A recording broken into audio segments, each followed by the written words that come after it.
اپنی بیٹی دے دے گا. یہ لگی نا. ہاں اتنی لگی دیکھو.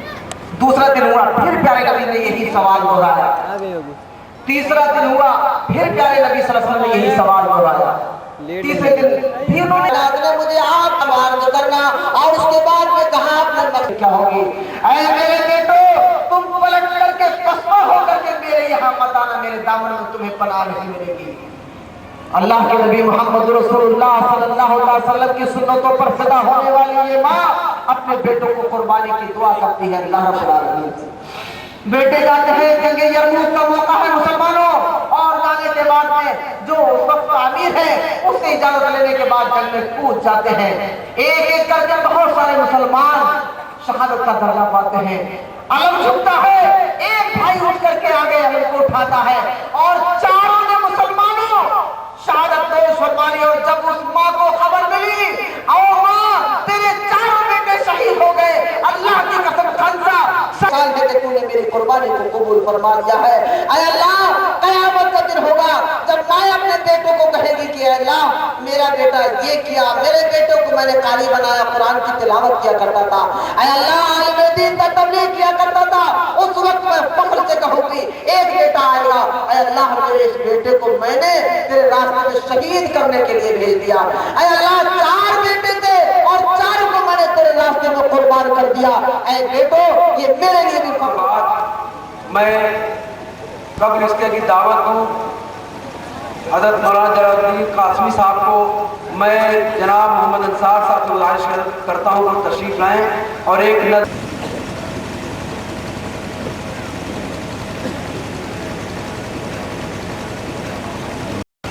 حضرات علماء کرام، محترم بزرگوں، نوجوان بھائیوں، پیارے بچوں، پردہ نشین ماں اور بہنوں،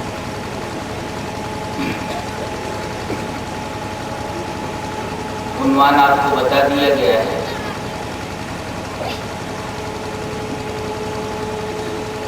کہ اسلام میں توبہ کا تصور کیا ہے.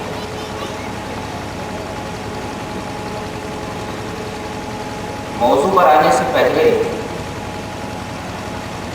چند بنیادی باتیں ذہن نشین کر لیں تاکہ موضوع کو اچھی طرح سمجھنے میں آسانی ہو جائے.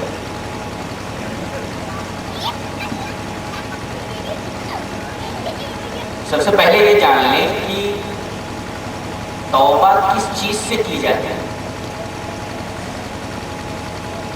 گناہ سے. توبہ جو ہوتی ہے وہ گناہ ہی سے ہوتی ہے. یہ بات سمجھ میں آئی؟ توبہ صرف گناہ سے ہوتی ہے.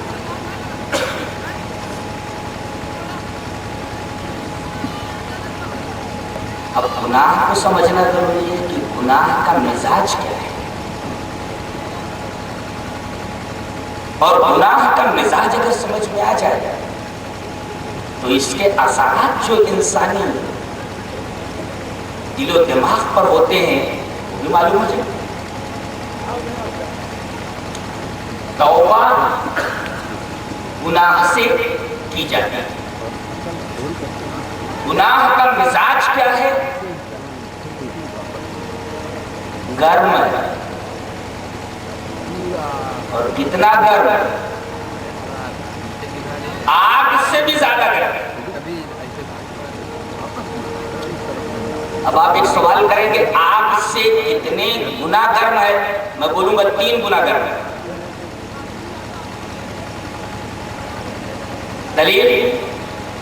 دلیل اس طرح.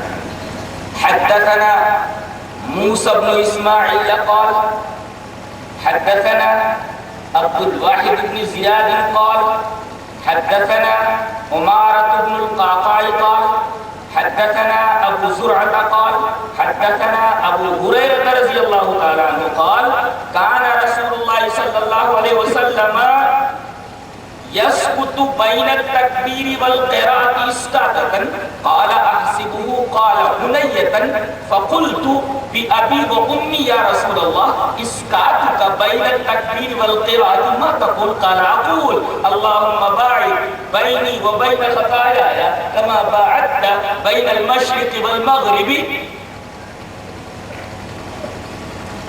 اللهم نقني من الخطايا كما ينقى الثوب الأبيض من الدنس اللهم اغسل خطاياي بالماء والثلج والبرد رواه البخاری في کتاب الاذان. حضرت امام بخاری اس پوری روایت کو ایسے کتاب الاذان میں لائے.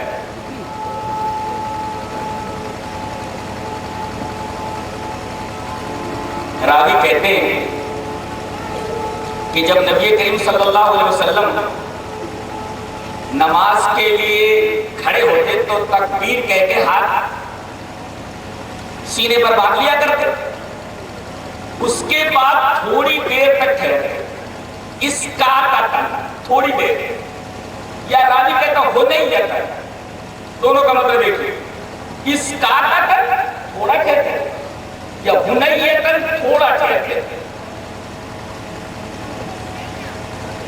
ابو ہریرہ کہتے ہیں کہ میں نے کہا کہ میرے ماں باپ آپ پر قربان ہے اللہ کے رسول, بے ابی و امی یا رسول اللہ, میرے ماں باپ آپ کے صدقے, میرے ماں باپ آپ کے اوپر قربان ہے اللہ کے رسول. ایک سوال ہے اس کو حل فرما دے. کہ کون سا سوال ہے؟ کہا کہ تکبیر کے بعد آپ تھوڑی دیر جو رک جاتے ہیں الحمد شریف سے پہلے, تو اس وقفے میں, اس پیریڈ میں, اس شارٹ پیریڈ میں, اس کاتک میں شارٹ پیریڈ, اس کاتک میں شارٹ پیریڈ, تکبیر اور الحمد شریف سے پہلے ایک شارٹ پیریڈ میں آپ کیا کہتے ہیں؟ ما تقول, تھوڑا رک کر آپ کیا بولتے ہیں وہ ذرا بیان فرما دیں. قال اقول, تو نبی کریم صلی اللہ علیہ وسلم نے فرمایا میں یہ کہتا ہوں. قال, آپ فرماتے اقول, میں یہ بولتا ہوں, میں یہ کہتا ہوں. کیا؟ ثنا پڑھتا ہوں. ثنا کیسی؟ الفاظی ہے. اللہم باعد بینی و بین خطایایا, اے اللہ میرے درمیان اور میرے گناہوں کے درمیان اتنا فاصلہ کر دے جتنا کہ مشرق اور مغرب کا فاصلہ ہے. اللہ, میں مشرق میں تو میرے گناہ مغرب میں کر دے. کما باعدت بین المشرق والمغرب, اے اللہ میرے اور میرے گناہوں کے درمیان, مشرق اور مغرب کے درمیان جو فاصلہ ہے یہ فاصلہ بنا دے. کیا پیاری دعا ہے. اب یہ دوری ہوگی.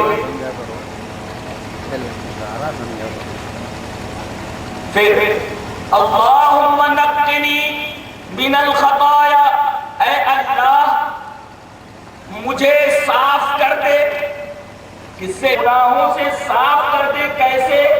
کما ينقى الثوب الابيض من الدنس, جیسے کہ سفید کپڑا, الثوب الابيض وائٹ کلوتھ یا وائٹ ایپرن, کما ينقى الثوب الابيض, جیسے کہ ثوب ابيض سفید کپڑا میل سے صاف کر دیا جاتا ہے. اے اللہ میرے دل کو ایسے ہی صاف کر دے جیسے سفید کپڑے پر میل صابن سے دھل دیا جاتا ہے, صاف ہو جاتا ہے, تو اسی طرح میرے دل کو گناہوں سے دھل دے, پاک کر دے. میل کچیل جو دل پر لگا ہوا ہے گناہوں کی وجہ سے, یہ میل کچیل صاف کر دے.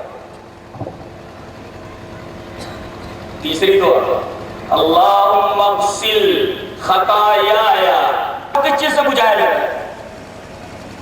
پانی سے, پانی سے بجھایا جاتا ہے.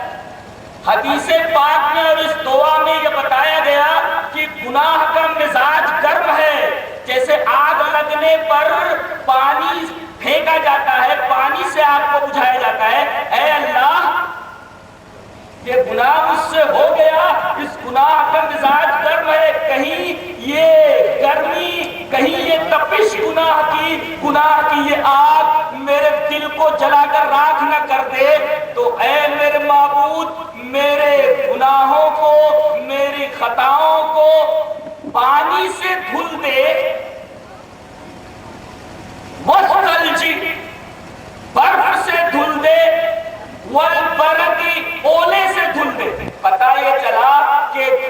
کا مزاج گرم ہوتا ہے تبھی تو پانی سے دھلنے کی بات کہی گئی، اور 3 گنا آگ سے زیادہ گرم ہے، آگ پانی سے بجھ جاتی ہے، یہاں یہ کہا گیا پانی سے دھل دے، برف سے دھل دے، اولے سے دھل دے۔ پانی سے ٹھنڈا ہوتا ہے برف، اور برف سے ٹھنڈا ہوتا ہے اولا۔ اس کا مطلب یہ ہوا کہ گناہ کا مزاج گرم اور آگ سے 3 گنا زیادہ گرم ہے۔ کبھی سنا ہے آپ نے اس دعائے پاک کی اور اس حدیث پاک کی ایسی تفسیر؟ شاید آپ نے کہیں پڑھی ہو۔ تو یہ پتا چلا کہ گناہ کا مزاج گرم ہے اور آگ جو دنیاوی ہے اس سے 3 گنا زیادہ گرم ہے۔ یہ اس حدیث پاک سے ثابت ہے، جسے ہم لوگ دعائے ثنا کہتے ہیں، اس میں ہے، اور الحمد شریف اور تکبیر تحریمہ کی بات کرتے ہیں۔ اس کا اثر کیا ہوتا ہے؟ جہاں آگ جلتی ہے وہاں جگہ جگہ آپ دیکھیں گے کالک لگ جاتا ہے۔ آگ کا نتیجہ سوزش، اور سوزش کا نتیجہ کالا پن۔ آگ جہاں جلتی ہے وہاں کالک لگ جاتی ہے، اور گناہ آدمی جب کرتا ہے تو چونکہ گناہ کا مزاج گرم ہے، گناہ کی آگ جب جلتی ہے تو اس کی کالک، اس کی کلوس دل کی دیوار کے اوپر لگ جاتی ہے۔ دلیل اس طرح وعن ابی ہریرہ رضی اللہ تعالی عنہ ان رسول اللہ صلی اللہ علیہ وسلم قال ان المؤمن اذا اذنب كانت نقطة سوداء قلبه فإن تاب ونزع واستكبر واستغفر سقل قلبه فإن زادت فذلك الران الذي ذكر الله في كتابه كلا بل ران على قلوبهم ما كانوا يكسبون۔ رواه ابن ماجہ في كتاب الزہد۔ حضرت امام ابن ماجہ اس حدیث پاک کو ایسے کتاب الزہد کے اندر ہے۔ حضرت ابو ہریرہ فرماتے ہیں کہ رسول اللہ صلی اللہ علیہ وسلم نے ارشاد فرمایا کہ جب ایمان والا مومن جب گناہ کرتا ہے، ان المؤمن اذا اذنب، جب گناہ کرتا ہے تو کانت نقطۃ سوداء قلبہ، تو ایک کالا نقطہ اس کے دل کی دیوار کے اوپر آ جاتا ہے۔ سوال یہ ہے کہ یہ کالا نقطہ ہی کیوں پڑا اور کسی رنگ کا نقطہ دل کے اوپر کیوں نہیں پڑا؟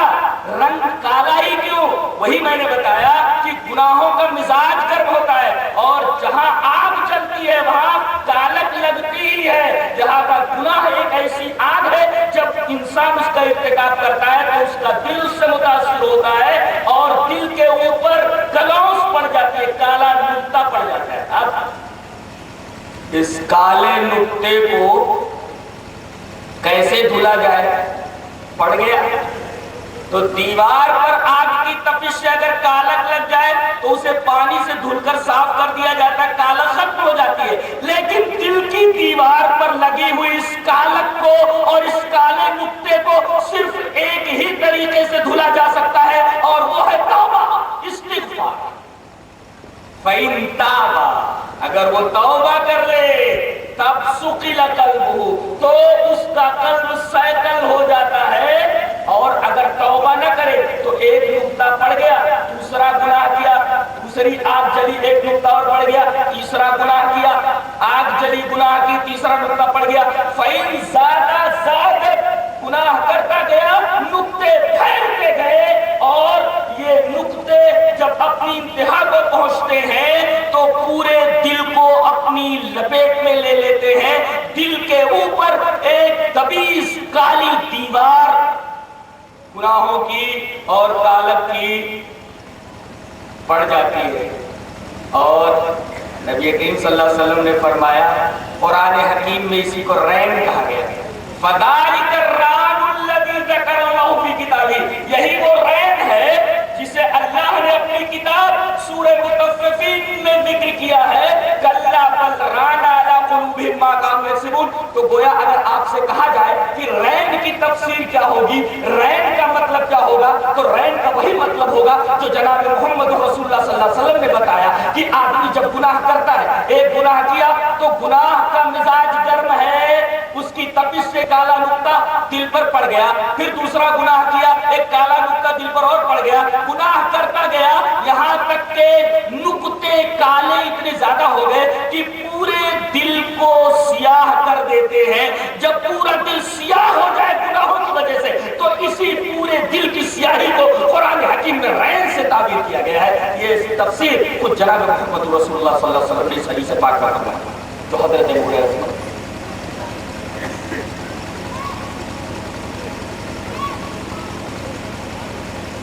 تو اب تک تین باتیں سمجھ میں آئیں، اچھی طرح یاد کیجیے۔ توبہ گناہ سے کی جاتی ہے، ایک پوائنٹ۔ دوسرا پوائنٹ، گناہ کا مزاج گرم ہے۔ تیسری بات، گناہ کا مزاج آگ سے 3 گنا زیادہ گرم ہے۔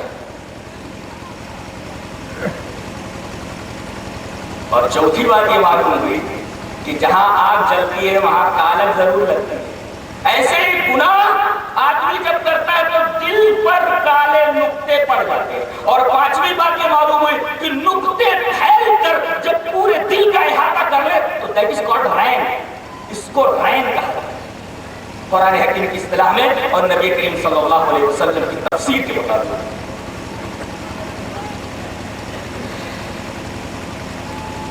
آگے بڑھیں۔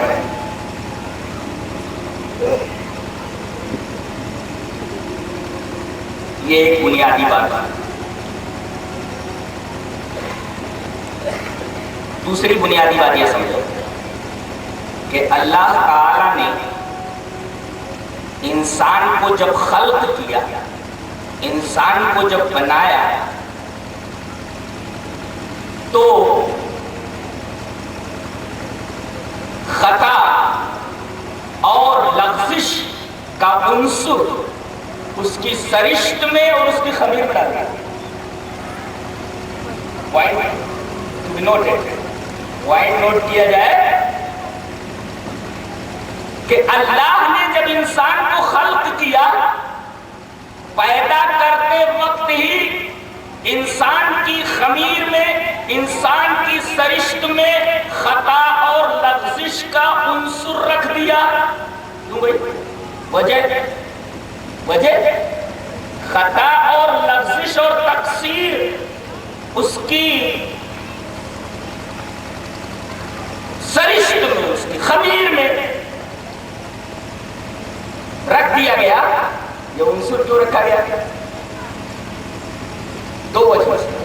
ایک تو انسان کا باعیب ہونا ظاہر ہو جائے اس کے مقابلے میں جس نے انسان کو پیدا کیا ہے، ثابت یہ ہو جائے کہ انسان کو باعیب ہے، سر سے پیر تک عیوب اور نقائص کا مرکب ہے، سر سے پیر تک نقص ہی نقص میں ڈوبا ہوا ہے،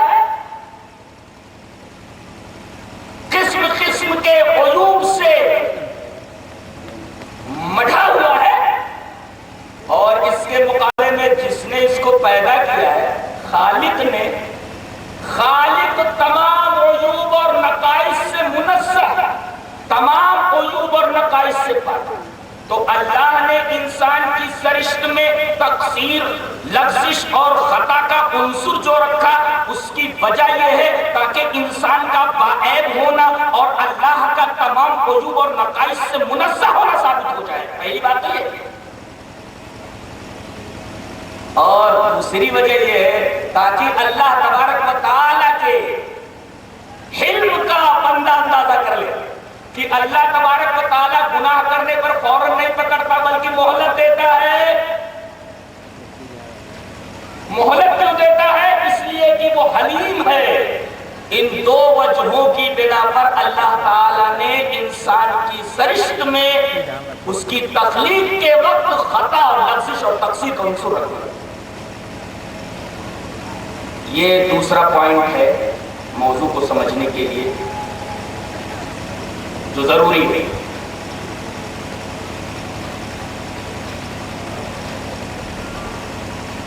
تیسری چیز، 4 لفظوں کے معنی جان لیں، بلکہ 5 لفظوں کے معنی، اس کے بعد پھر ہم موضوع پر آئیں گے۔